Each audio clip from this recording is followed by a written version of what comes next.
નમસ્તે દર્શક મિત્રો, હંમેશની જેમ આજે પણ એક એવો વિષય લઈને આજે આપણે ચર્ચા કરવાના છીએ કે જેમાં ગુજરાતની જનતા અત્યારનું રાજકારણ કેવું જોઈ રહી છે. પક્ષાપક્ષી, પક્ષ પલટો, ગદ્દારી, દગાખોરી, આ બધા જ સમીકરણો આ 2024ની ચૂંટણીમાં, લોકસભાની ચૂંટણીમાં જોવા મળી રહ્યા છે. વિરોધીઓને દબાવવા, વિરોધીઓને ધમકાવવા, વિરોધીઓને ફોડી કાઢવા, ત્યાં સુધીની રાજનીતિ એક પક્ષીય રીતે થઈ રહી છે. કેજરીવાલને આપણે જોયું, કેજરીવાલની ચૂંટણી પહેલા જ એમની અટકાયત, ધરપકડ કરવામાં આવી છે. આવું જ ગુજરાતમાં પણ થઈ રહ્યું છે. ગુજરાતમાં જ કોંગ્રેસનું જે વાતાવરણ છે, કોંગ્રેસમાં કાર્યકરોમાં નિરાશા ફેલાય એ માટેના તમામ પ્રયત્નો પણ પ્રતિપક્ષો કરી રહ્યા છે. આજે જ એક રાજીનામું આપી દેવામાં આવ્યું છે. ગાંધીનગરની બેઠકની બાજુની જે અમદાવાદ પૂર્વની બેઠક છે, કે જે અત્યંત મહત્વની બેઠક છે, અને ત્યાંથી કોંગ્રેસે જે ઉમેદવાર ઉભા રાખ્યા હતા રોહન ગુપ્તાને, એમણે પહેલા તો ચૂંટણી લડવાનો ઇનકાર કરી દીધો. ચૂંટણીની ટિકિટ એણે માગી હતી. ટિકિટ મળ્યા પછી એમણે લડવાનો ઇનકાર કરી દીધો. ઇનકાર કરી દીધા પછી આજે એમણે કોંગ્રેસમાંથી જ રાજીનામું આપી દીધું છે. આવા ચૂંટણીના ખેલ જોવા મળી રહ્યા છે. આ ખેલની વચ્ચે કોંગ્રેસના જે નેતાઓ છે એ મંદ મંદ હસી પણ રહ્યા છે. જવાબદાર નેતાઓ અને પત્રકાર પરિષદ પણ કરી રહ્યા છે. બેશરમ થઈને પત્રકાર પરિષદ કરી રહ્યા છે. આ બધાની વચ્ચે જો સૌથી કોઈ જવાબદાર હોય તો એ કોંગ્રેસના પ્રમુખ શક્તિસિંહ ગોહિલ સૌથી વધારે જવાબદાર છે. રોહન ગુપ્તા કરતાં પણ એ વધારે જવાબદાર છે. જે કંઈ કોંગ્રેસની અત્યારે પરિસ્થિતિ ઊભી થઈ છે એમાં. અને ભાજપ પણ આ કોંગ્રેસની જે દુખતી નસ છે એ બરાબર પકડી લીધી છે અને એ સમજીને પણ ચાલે છે. આ રાજકુમારના પુત્ર રોહન ગુપ્તા, રાહુલ ગાંધી સાથેના એના સંબંધો પણ હતા. એની ભાજપના એક નેતા સાથે એની કંપનીના જે રોહન ગુપ્તાની કુટુંબ કઈ રીતે જોડાયેલું હતું. અજય પટેલ એક એવા વ્યક્તિ છે કે જે અમિત શાહની એકદમ નજીક છે. અમિત શાહના ઘણા બધા ઓપરેશનો એ પાર પાડે છે. અમિત શાહ જે કહે છે એ પ્રમાણે એ કરે છે. આ અજય પટેલ સાથે એની ભાગીદારી હતી. હવે જો કે નથી. કોંગ્રેસે પણ કહ્યું હવે એ નથી રહી ભાગીદારી. આ અંગે જ્યારે આખો પ્રશ્ન ઉભો થયો હતો રોહન ગુપ્તા સામે 2022માં, અને ત્યારે એને કોંગ્રેસમાંથી લગભગ હાંકી કાઢવાનું નક્કી હતું.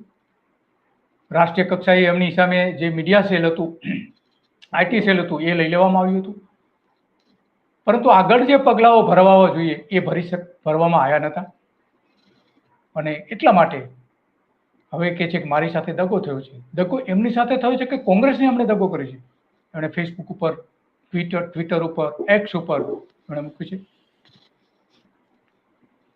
આ બધાની વચ્ચે એક સૌથી મોટો પ્રશ્ન હવે એવો આવીને ઉભો રહ્યો છે કે કોંગ્રેસમાં કેમ આવા રાજીનામા પડી રહ્યા છે? શું થયું હતું એવું? હવે કે છે કે મારી સાથે દગો કરવાનું વ્યવસ્થિત ષડયંત્ર રચાયું છે એવું રોહન ગુપ્તા કરી રહ્યા છે. 2013થી એ 2013માં લગભગ 10 વર્ષ થયા એણે કોંગ્રેસમાં સક્રિયપણે કામ કરવામાં. 2013માં એમને અર્જુન મોઢવાડીએ ના સમયમાં એને મીડિયા સેલ સોંપી દેવા માટેનું અર્જુન મોઢવાડિયા ઉપર ભરપૂર દબાણ હતું. કોંગ્રેસનું આઈટી નેટવર્ક, આઈટી સેલ જે હતું એ સોંપી દેવા માટે મોટું દબાણ હતું અને કબજો જમાઈ લીધો હતો. કોંગ્રેસનું સારામાં સારું જે આઈટી સેલ બનાવ્યું હતું મૌલિન શાહે બનાવ્યું હતું, ભાજપ કરતાં પણ મજબૂત હતું.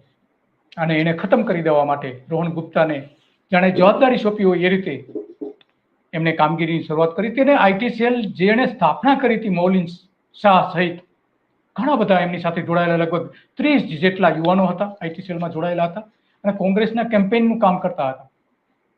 એ બધાએ સાગમડે રાજીનામા આપી દીધા હતા. મોટો વિવાદ થયો હતો એ સમયે રોહન ગુપ્તા સામે અખબારોમાં મોટા પ્રમાણમાં એ સમયે લખાયું હતું. અને એ બધાની વચ્ચે જ્યારે 2022માં બરાબર 10 વર્ષ પછી અમિત શાહની નજીકના કહેવાય એવા અજય પટેલ સાથે, કે જે અજય પટેલ ઘણી બધી સહકારી સંસ્થાઓ બેંકો સાથે જોડાયેલા છે અને અમિત શાહ એને ઘણી બધી જવાબદારીઓ સોંપે છે, જમણો હાથ કહી શકાય છે. એમની સાથેની પાર્ટનરશિપ બહાર આવી હતી રોહન ગુપ્તાની. એ સમયે પ્રદેશ પ્રમુખ તરીકે જગદીશ ઠાકોર હતા. જગદીશ ઠાકોરને સત્ય ડેવતી જ્યારે પ્રશ્ન પૂછવામાં આવ્યો હતો ત્યારે એને એ સમયે શું જવાબ આપ્યા હતા એ આજે પણ એટલા જ રિલેવન્ટ છે શક્તિસિંહ ગોયલની આગેવાની હેઠળ. એ પણ આપણે સાંભળીએ, એ પત્રકાર પરિષદમાં જે પ્રશ્ન પૂછાયો હતો. પાર્ટીના ધારાસભ્યો જીતી શકતા નથી, આની તમને બીક લાગી છે એટલે ડરનો માહોલ તમે કેમ બનાવો છો, આ સવાલો ઉભા થાય છે. અને આવતા દિવસમાં ડરની, ડરાવવાની, ધાક ધમકીની રાજનીતિ સામે કોંગ્રેસ નેતૃત્વ લડાઈ લડશે. Thank you.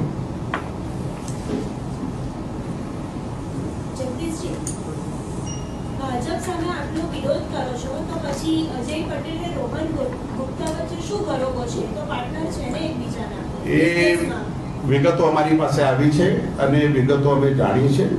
નાના મોટા ધંધા અગાઉ એમના હતા અને અત્યારે કોઈ એવા સંબંધો નથી. ધંધા કવરઅપ કરતા એવું લાગે છે, બાકી ભાજપ કોંગ્રેસ એક છે, જનતા મૂર્ખ બનાવવા તો એવું લાગે છે. ના, એ મૂર્ખ બનાવવાની એક સ્ટોરી ચલાવી રહી છે ભારતીય જનતા પાર્ટી.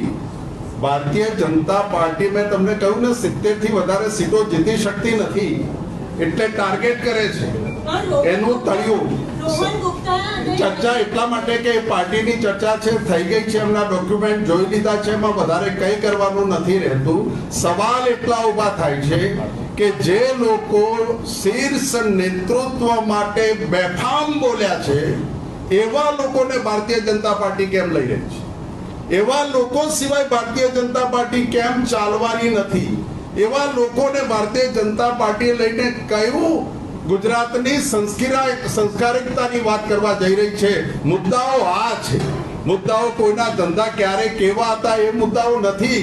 મુદ્દાઓ ગુજરાતમાં દબાવવાની રાજનીતિ. જગદીશજી, રોહન ગુપ્તા અને અજય પટેલ એક વ્યવસ્થિત મુદ્દા પર છે. એ બંને અંદર જો પૈસા માટે પાર્ટનરશિપ કરતા હોય અને પછી તમે જો જનતાને એમ કહો કે તમે ભાજપનો વિરોધ કરો છો ઈડીને લઈને, તો કેટલા અંશે યોગ્ય છે? એવું યોગ્ય છે ને કાલે 9:30 વાગે જોશો કે કોંગ્રેસ કેટલી આક્રમકતાથી વિરોધ કરી રહી છે. મેં તમને સાંભળો એકના એક મુદ્દાને આટલો લાંબો ચલાવવાની એટલા માટે જરૂર નથી. મેં 10 ધારાસભ્યોના નામ આપ્યા. કેમ દબાવે છે? દર અઠવાડિયે કોંગ્રેસના ધારાસભ્યોને કેમ લે છે ભાજપ? કોંગ્રેસના નેતાઓને ટાર્ગેટ કેમ કરે છે ભાજપ? કોઈ પણ આંદોલન ઊભું થાય તો આંદોલનમાં 144ની કલમ લગાવીને દબાવી. આ જગદીશ ઠાકોર રોહન ગુપ્તાનો કઈ રીતે બચાવ કરી રહ્યા છે એ વારંવાર જ્યારે એને પ્રશ્નો પૂછવામાં આવ્યા ત્યારે દેખાઈ રહ્યું છે. રમેશ પરસાણા કહે છે કે ભાજપને હટાવો, દેશ બચાવો. દર્શકો પણ હવે માંગણી કરી રહ્યા છે. રમેશ પરસાણા કે જે સત્ય ડે ના દર્શક છે, ભાજપ કો મુક્ત કોંગ્રેસ એવું પણ એ કહી રહ્યા છે. તો આ રીતે લોકો પણ માની રહ્યા છે કે હવે શું પરિસ્થિતિ છે ગુજરાતમાં. અગાઉ રોહન ગુપ્તાના પિતા રાજકુમાર ગુપ્તાએ કોંગ્રેસમાંથી રાજીનામું આપ્યું હતું અને આ સામે કોંગ્રેસ નેતા હેમાંગ રાવલે રોહન ગુપ્તા પર આકરા પ્રહારો પણ કર્યા હતા. ભલે પછી હેમાંગ રાવલ અને રોહન ગુપ્તા સાથે કામ કરતા હોય, એકબીજાને સારા સંબંધો પણ હોય, છતાં આજે ક્રિટિસાઇઝ કરી રહ્યા છે.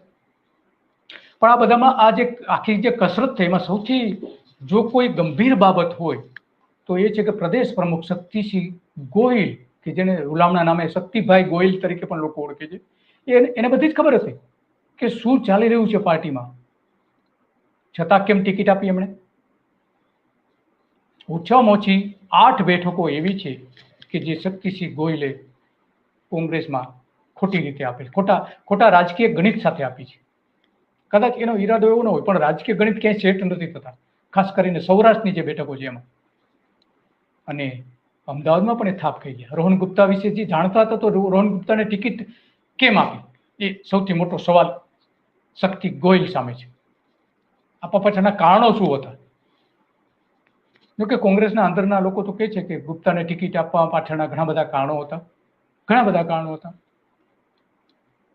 શું હતા એ કોંગ્રેસના નેતાઓ જાણે છે. અને એટલા માટે જ ગુજરાતમાં રાજીનામાનો જે દોર ચાલુ થયો છે એ શક્તિભાઈ ગોહિલના સમયમાં સતત ચાલુ રહ્યો છે. હજુ 3 જેટલા ઉમેદવારો શંકાસ્પદ છે કે જે આવું વર્તન, આના જેવું જ લગભગ વર્તન કરી શકે છે. રાજકોટમાં તો જોયું, રાજકોટમાં શક્તિભાઈ ગોહિલે જે ગણિત મૂક્યું હતું પુરુષોત્તમ રૂપાલાની સામે પરેશ ધાનાણીને મૂકવા માટે, અમરેલીમાં કેમ નહીં? રાજકોટમાં પરસોત્તમ રૂપાલા અને પરેશ ધાનાણીનું જે રાજકીય ગણિત છે, જ્ઞાતિ ગણિત છે, એ કોઈ રીતે સેટ નહોતું થતું, છતાં પણ ત્યાં એમને ટિકિટ આપી. કેમ અમરેલીમાં ન આપી? શક્તિભાઈ સામે અનેક સવાલો આવા ઉભા છે. રોહન ગુપ્તાને કેમ આપી તમે ટિકિટ, બધું જ જાણતા હોવા છતાં? અને એટલા માટે રાજીનામાનો દોર યથાવત છે. અર્જુનભાઈ મોઢવાડિયા જેવા શક્તિશાળી નેતા, ગુજરાત કોંગ્રેસના સૌથી શક્તિશાળી નેતા, એ પણ શક્તિભાઈના સમયમાં જ ગયા છે. જો એ શક્તિભાઈ ધારત તો એને રોકી પણ શક્યા હોત, પણ ન કર્યું એમણે. ગુપ્તાને પૂર્વ અમદાવાદની ટિકિટ આપી, પરંતુ તેમણે ચૂંટણી લડવાની ના પાડી દીધી. શક્તિભાઈ પાસે સમય હતો એની રોહન ગુપ્તા સામે પગલાં ભરવાનું. કેટલાક લોકોએ કહ્યું હતું પણ ખરું કે તમે એમની સામે પગલાં ભરો, એને પાર્ટીમાંથી સસ્પેન્ડ કરી દો, અને ટિકિટ આપવા માટેની જેમણે ભલામણ કરી હતી એનો પણ ખુલાસો પૂછો, પણ ન કર્યું એમણે. આખરે આ ભોગવવું પડ્યું છે. રોહન ગુપ્તાના મિત્ર બિમલ શાહ, બંને મિત્રો છે, ઘણી જગ્યાએ સાથે કામ કરતા પણ જોવા મળે છે. શાહે પણ કહ્યું હતું કે આ જે રાજીનામા પછી ગુપ્તાના કહ્યું કે રોહન ગુપ્તાએ જે રાજીનામું આપવું ન જોઈએ, નાની ઉંમરમાં પક્ષે એને જવાબદારી સોંપી હતી, નિર્ણય ખોટો છે, આવા સંજોગોમાં રાજીનામું ન આપવું જોઈએ. સાણી વાતો કરી છે, પણ તમારા જ મિત્ર છે, કેમ તમે ન રોકી શકા? બિમલ શાહ. પણ વાસ્તવિકતા તો એ છે કે એ જ રોહન ગુપ્તા કે હીરો જેવી પર્સનાલિટી ધરાવે છે. એમને જો ધાર્યું હોત તો રોકી શકાય હોત, પરંતુ વ્યવસ્થિત રીતે એમણે અહીંથી દૂર. આપણે એક દસ્તાવેજ જોઈ રહ્યા છીએ, એ સમયે જે રિલીઝ થયો હતો અજય પટેલ સાથેની કંપનીમાં ભાગીદારી જે રોહન ગુપ્તાની કુટુંબની હતી,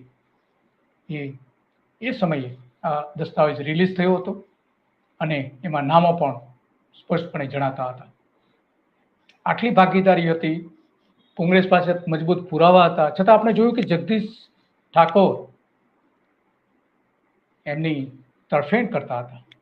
પત્રકારે વારંવાર એને પ્રશ્ન પૂછ્યો કે કેમ તમે એમની સામે પગલાં નથી લેતા? તો કે હવે કોઈ સંબંધો નથી એમની સાથે, એવું કહ્યું હતું. આ રાજીનામું આપી દીધા પછી રોહન ગુપ્તાએ શું કહ્યું એ પણ એક સમજવા જેવી વાત છે. છેલ્લા 3 દિવસથી મારી અને મારા પરિવારની છબી બગાડવાનો પ્રયત્ન થઈ રહ્યો છે. સિનિયર નેતાઓ તરફથી બેફામ નિવેદનો કરવામાં આવી રહ્યા છે. મને આઘાત લાગ્યો છે. આવી સુફિયાણી વાતો કરી રહ્યા છે. તેમણે મારા વ્યક્તિગત જીવન પર પણ ટિપ્પણીઓ કરી હતી. આ મારા અને મારા પરિવાર માટે કપરો સમય છે. તો ટિકિટની માંગણી શા માટે કરી છે? તમારે પરિવારને ખરેખર પૂછવું જોઈતું હતું કે હું ચૂંટણી લડું? કેમ ન પૂછ્યું તમે? એક નેતાના અહંકારી અને અસંસ્કારી વર્તનથી પાર્ટીને નુકસાન થઈ રહ્યું છે એવું તમે કહી રહ્યા છો. નામ તો કોઈનું આપતા નથી તમે. મારી સાથે દગો કરવાનું સુવ્યવસ્થિત ષડયંત્ર રચવામાં આવ્યું છે. મારે મારો અવાજ ઉઠાવવો જરૂરી બન્યો છે. હદ કહેવાય, કોંગ્રેસમાં હદ કહેવાય. હેમાંગ રાવલે પણ એને એવું કહ્યું, ગુપ્તા જે છે એની વફાદારી શંકાસ્પદ હતી એવું કહી રહ્યા છે કોંગ્રેસના પ્રવક્તા હેમાંગ રાવલ. શંકાસ્પદ હતી એવું તમે જાણતા હતા તો કેમ તમે પગલાં ભરવા માટે શક્તિભાઈ ગોહિલને તમે કહ્યું નહીં? શક્તિભાઈ ગોહિલ પણ જાણતા હતા, કેમ પગલાં ભરવાનું ન કહ્યું તમે? શું પ્લાન હતો રોહન ગુપ્તાનો? એ પણ કોંગ્રેસના કેટલાક નેતાઓ જાણતા હતા. નેશનલ સોશિયલ મીડિયાના કોઓર્ડિનેટર તરીકે એ જવાબદારી નિભાવતા હતા, પ્રવક્તા તરીકે જવાબદારી નિભાવતા હતા. અને એની પહેલા રોહન ગુપ્તાના પિતા કે જે 40 વર્ષથી કોંગ્રેસ સાથે જોડાયેલા, રાજકુમાર ગુપ્તા, એ કોંગ્રેસના મહામંત્રી હતા, ઉપપ્રમુખ હતા, ખજાનચી તરીકેની જવાબદારી, એટલી મોટી જવાબદારીઓ સંભાળી, પક્ષના ખજાનચી તરીકેની જવાબદારી સંભાળી, અને એક મોટા આંદોલનકારી હતા. ઉમાકાંત માકડના ખાસ મિત્ર પણ હતા, આંદોલનની સાથે બધા જોડાયેલા હતા. નાદુરસ્ત તબિયત હોવાના કારણે એને રાજીનામું આપી દીધું હતું. રોહન ગુપ્તાને ટિકિટની ઓફર કર્યા પછી કેમ આ બધા નાટક થયા હતા એ તપાસ કરવાની જરૂર હતી. શું એની પાછળના કારણો હતા?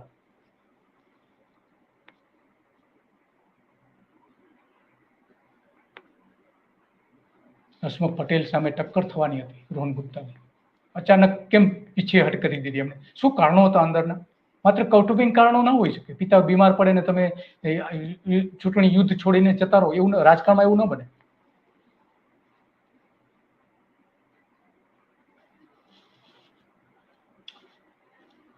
હેમાંગ રાવલ કહે છે કે શંકાસ્પદ હતા. તો એ શંકાસ્પદ શું હતું? કોંગ્રેસના કેટલાક નેતાઓ કહી રહ્યા છે એ શંકાસ્પદ બાબત એવી હતી કે પહેલાથી જ આ પ્લાન નક્કી થઈ ગયો હતો, માત્ર સ્ટેજ ઉપર નાટક ભજવવાનું હતું.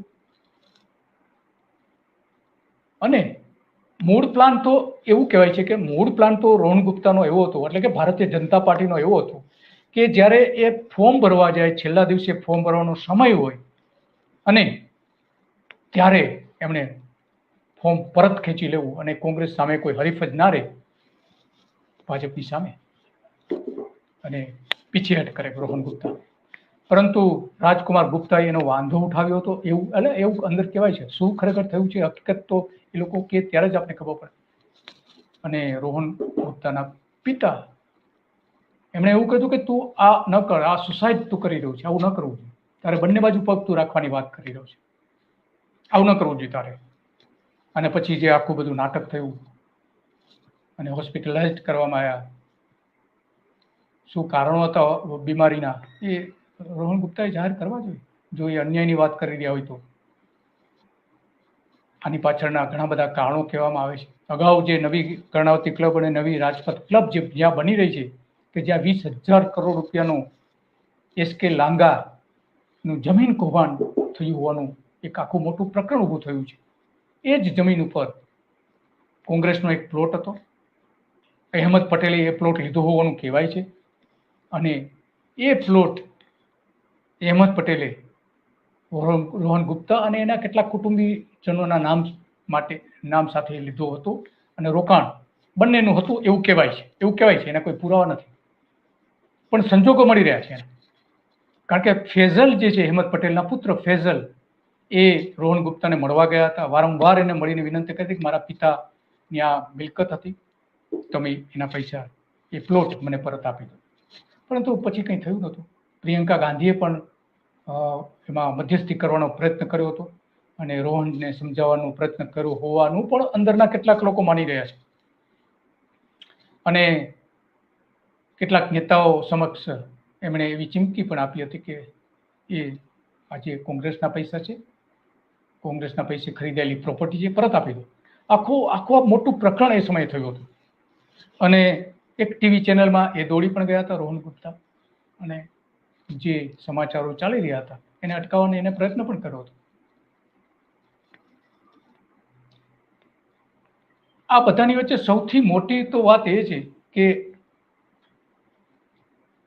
અજય પટેલ સાથેની ભાગીદારી, એની સાથેનો ધંધો, એની સાથેની કંપની, આ બધા એ સમયે સમાચારો છપાયા હતા અખબારોમાં. ગુજરાત સમાચારથી લઈને ઘણા બધા ન્યૂઝપેપરમાં સમાચારો છપાયા હતા આના. સત્યડીએ પણ એ સમાચાર લીધા હતા એ સમયે.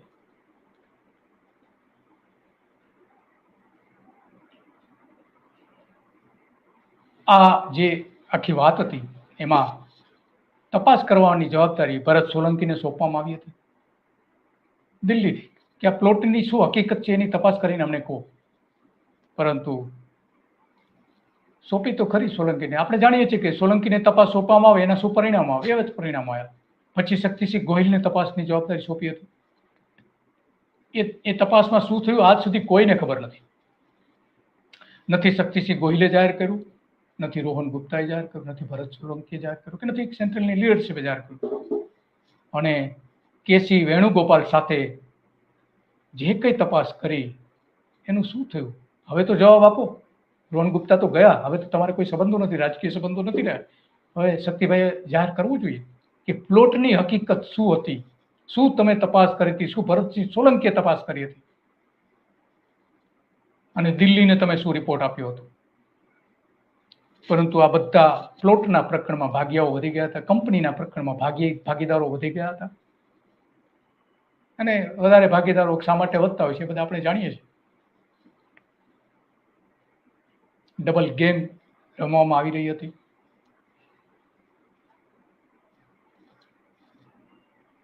અને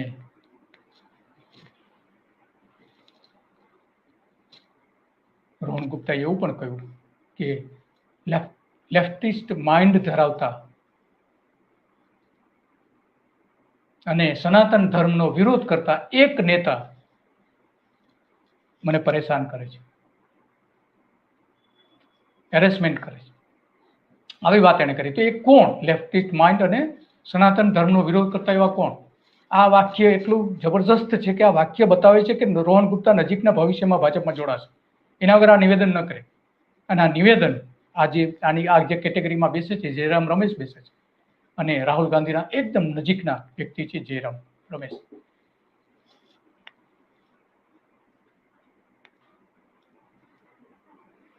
ખરેખર તો 2013માં આખું જે પ્રકરણ આવ્યું હતું અર્જુન મોઢવાડિયાના સમયમાં, ત્યારે જ સમય હતો કે રોહન ગુપ્તાને હાંકી કાઢવામાં આવે પક્ષમાંથી, પરંતુ ન હાંકી કાઢ્યા.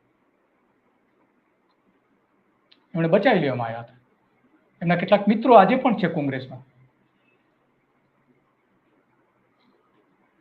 એ જ સમયે 2013માં અને 2014માં આખી જે ઘટના બની હતી એમાં આખું આઈટી સેલે રાજીનામું આપી દીધું હતું. ઘણા બધા એ આખા અખબારોમાં દિવસો સુધી એ યુદ્ધ ચાલ્યું હતું.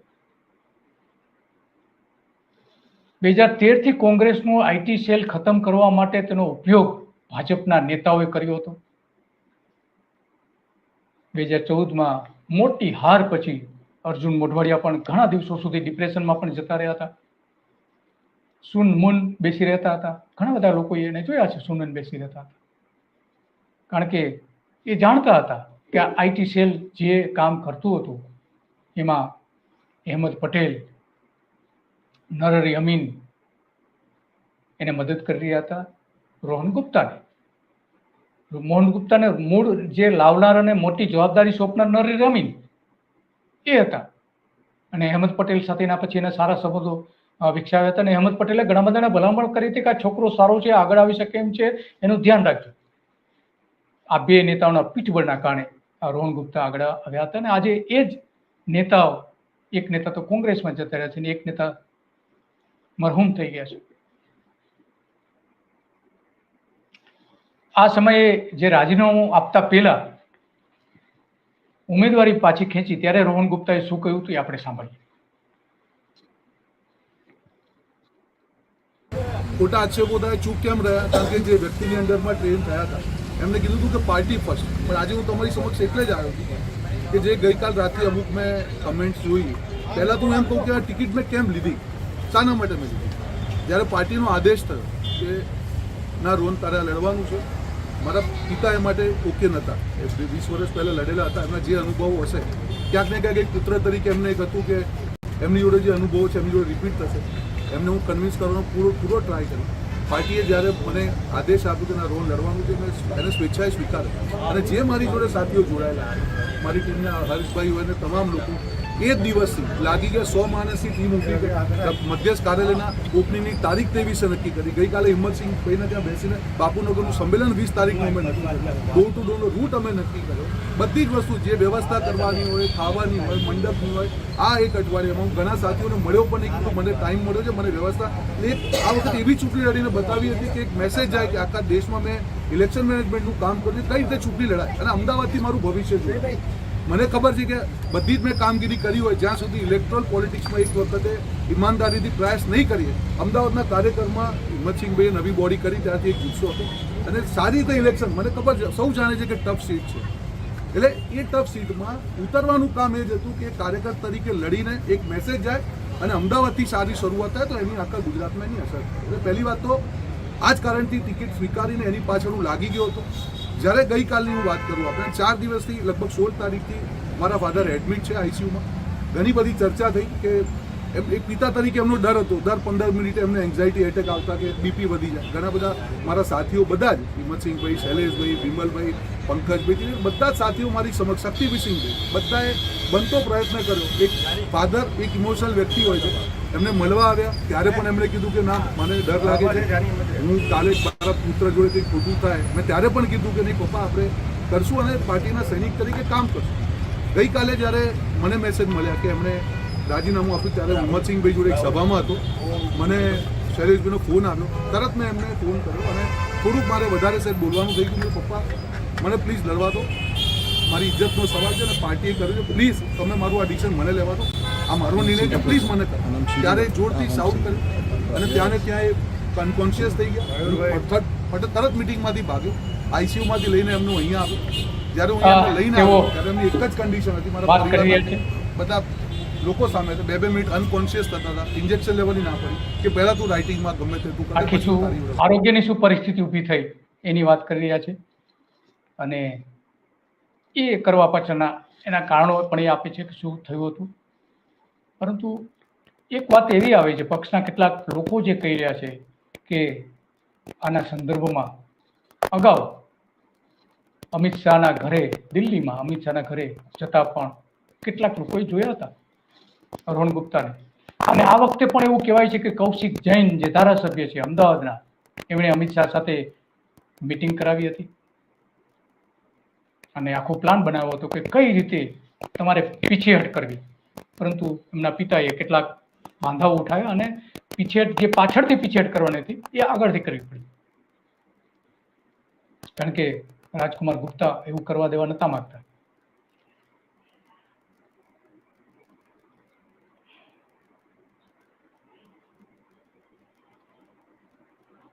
આખી ઘટનાઓ ઘણી બધું ગંભીર છે કોંગ્રેસ માટે અને કોંગ્રેસ હજુ પણ ચેતવા જેવું છે. કારણ કે આ તો એક જ રોહન ગુપ્તા એક જ જોવા મળી રહ્યું છે. રોહન સાહેબ પ્લીઝ માફ કરજો, પણ તમારા માથા પર ગદ્દારી છે એવું કહી રહ્યા છે દોલતદી ભટિયાર. તો આ લોકો માની રહ્યા છે કે તમે ગદ્દાર છો, માની રહ્યા છે. અને કેટલા એક કોંગ્રેસના નેતાએ તો જે રાજકુમાર ગુપ્તાની સાથે આંદોલનમાં જે એક નેતા હતા એણે તો પોસ્ટ પણ મૂકી હતી કે રોહન ગુપ્તા ગદ્દાર છે, પરંતુ પછી એ પોસ્ટ એમણે સોશિયલ મીડિયા પરથી હટાવી લીધી હતી. આ માત્ર ભાજપના ઈશારે ત્રાગાઓ થઈ રહ્યા છે.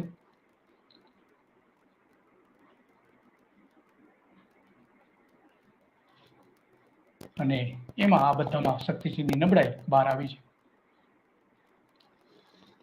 આ બધી જ બાબતો હજુ આગામી દિવસો જ્યાં સુધી ફોર્મ પાછું ન ખેંચાય અને કેમ્પેઇન ચાલતું હોય ત્યાં સુધી આ 26 બેઠકો પર ઘણા બધા આવા ડ્રામા થવાના છે, આપણે જાણીએ છીએ.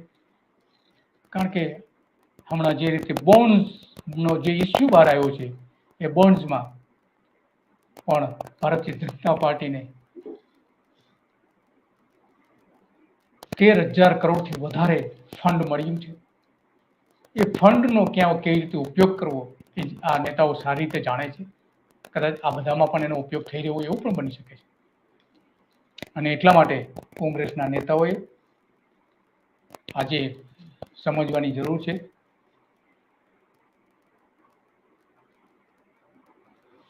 ને એટલા માટે ઘણી બધી સમસ્યાઓ આજે સામે આવી રહી છે કોંગ્રેસ માટે. હજુ પણ સમસ્યા શું છે એ સમજવાની જરૂર છે નેતાઓએ. કારણ કે ફંડ તો બ્લોક કરી દીધું છે કોંગ્રેસનું તમામ. હવે જે કંઈ આ 26 બેઠકો પર ખર્ચ કરવાનું થશે એ ગુજરાત કોંગ્રેસે જ અહીંથી ઊભું કરવું પડશે. એ કરી શકશે કે કેમ, એ સૌથી મોટા સવાલો આજે ઊભા થયા છે. ટિકિટની વહેંચણીમાં જે કેલ્ક્યુલેશન હોવા જોઈએ, જે ગણતરી મૂકવી જોઈએ, એ ગણતરી મૂકવામાં ઘણા બધા નેતાઓ થાક ખાઈ ગયા છે. શક્તિજી પોતે જ થાક ખાઈ ગયા છે અને એનો આંતરિક રોષ પણ ઘણી જગ્યાએ જોવા મળી રહ્યો છે. તો આ બધાની વચ્ચે સૌથી વધારે જો ખુશ કોઈ હોય તો મૌલિન શાહ છે. એમણે આ ટ્વીટ અને આ બધી બાબતો સોશિયલ મીડિયા પર ઘણા સમયથી મૂકી રહ્યા છે.